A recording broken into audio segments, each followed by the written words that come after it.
الحمد لله وكفى وسلام على عباده الذين اصطفى أما بعد أعوذ بالله من الشيطان الرجيم بسم الله الرحمن الرحيم لا يكلف الله نفسا إلا وسعها سبحان ربك رب العزة عما يصفون وسلام على المرسلين والحمد لله رب العالمين اللهم صل على سيدنا محمد وعلى آل سيدنا محمد وبارك وسلم اللهم صل على سيدنا محمد وعلى آل سيدنا محمد وبارك وسلم اللهم صل على سيدنا محمد وعلى آل سيدنا محمد وبارك وسلم.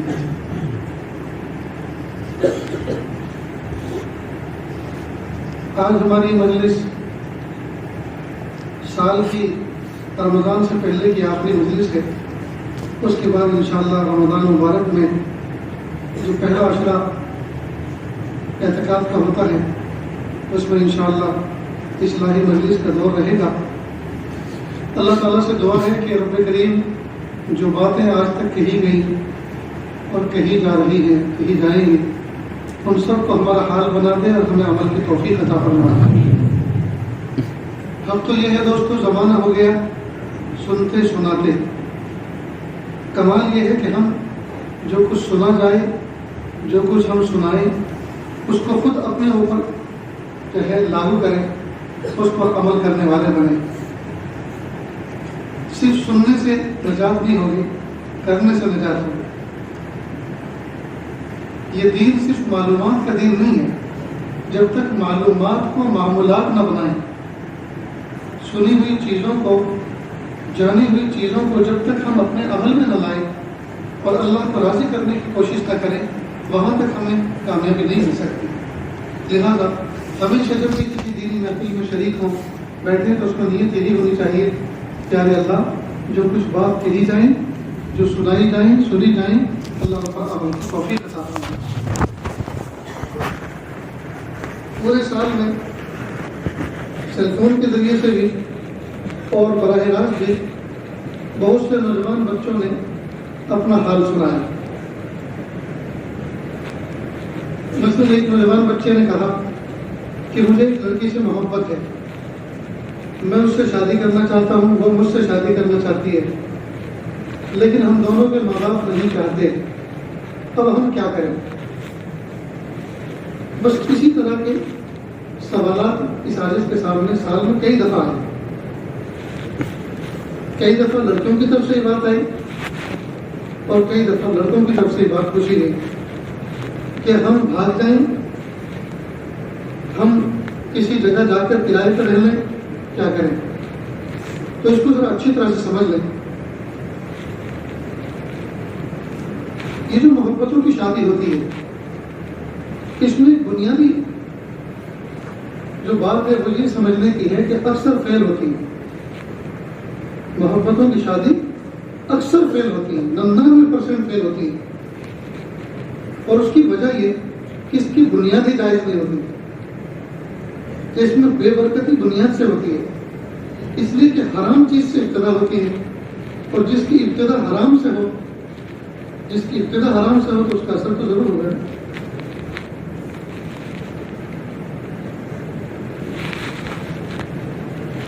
تو نکاح کرنا تو جائز ہے لیکن نکاح کا طریقہ بھی تو جائز ہونا چاہیے. لڑکا لڑکی نکاح کریں تو نکاح کرنا تو جائز ہے لیکن اس کی ابتدا اور اس کا طریقہ اس کا انجام بھی تو جائز ہونا چاہیے.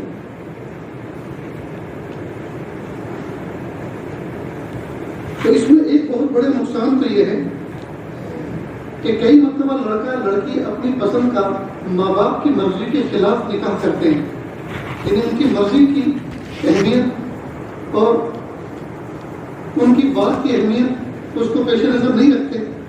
نتیجہ ہوتا ہے کہ ماں باپ کا دل دکھتا ہے. تو جس ماں نے گود میں 2 سال دودھ پلایا, 9 مہینے پیٹ میں رکھا, 6-7 سال غلام بیدار بن کے رہی, اپنے سگے ہاتھوں سے پیشاب پاخانہ دھلایا, صاف کرایا, وہ ماں باپ جنہوں نے بچی کی خاطر کئی مرتبہ اپنے آپ کو قرض میں مبتلا کیا, تعلیم کی خاطر, علاج کی خاطر, بچوں کی راحت کی خاطر پھر ان کا سامان خریدنے کے لیے کئی مرتبہ ماں باپ قرض تک لیتے ہیں. کئی مرتبہ عید بقرعید کے موقع پر ماں باپ کا موقع نہیں ہوتا کہ کپڑے خود سلائیں، لیکن وہ اپنے بچوں کے ضرور سلاتے ہیں کہ ان کا دل چھوٹا نہ ہو. ان کو کیا وجہ بتائیں گے کپڑے نہیں سلائیں گے، تو وہ قرض تک لیتے ہیں. اب جب لڑکے لڑکیاں محبت کی شادی کرتے ہیں ماں باپ سے بھاگ کر، ماں باپ کی بات کو نظر انداز کر کر اور بالکل اس کو توجہ نہ دے کر، تو ماں باپ کا دل دکھتا ہے. اور یہ بات یاد رکھنا کہ ماں باپ کا دل دکھا کر کبھی بھی بچہ بچی کامیاب نہیں ہو سکتا.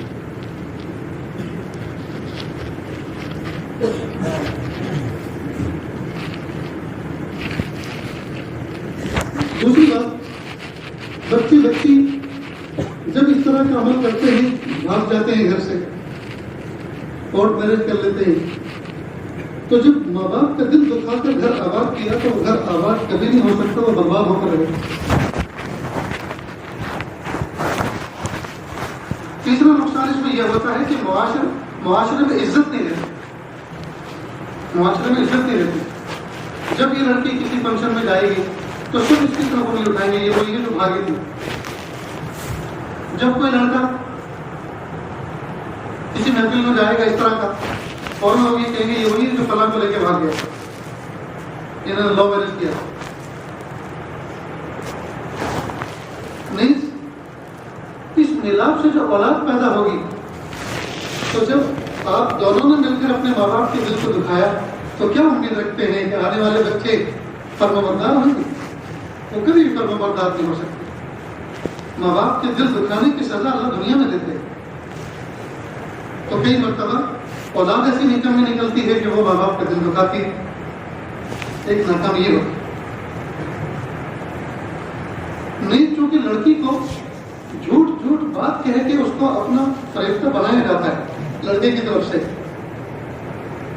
کہ میں تمہارے لیے ستارے توڑ کے لا دوں گا، میں تمہارے لیے چاند توڑ کے لا دوں گا، چاہے نکاح کے بعد 50 گرام بھجیے نہ لا سکے، لیکن ایسی جھوٹی باتیں کر، میں تمہارے لیے ساری دنیا سے جنگ مول لے لوں گا، میں خون کا دریا پار کر کے لے جاؤں گا، میں آگ کا دریا عبور کر لوں گا، نہ جانے کیا کیا جھوٹے.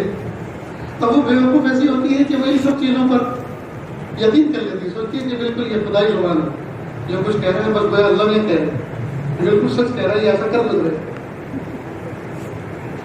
اب چونکہ جھوٹے وعدے کر کر کے اس کو محبت میں پھنسا گیا تھا، تو وہ یہ سوچتی ہے کہ یہ میرا دیوانہ ہے، میں کم ہوں، یہ میرا دیوانہ زیادہ ہے، لہٰذا کھانا پکانے کی ذمہ داری میری نہیں، یہ مجھے ہوٹلوں میں جا کے کھلائے.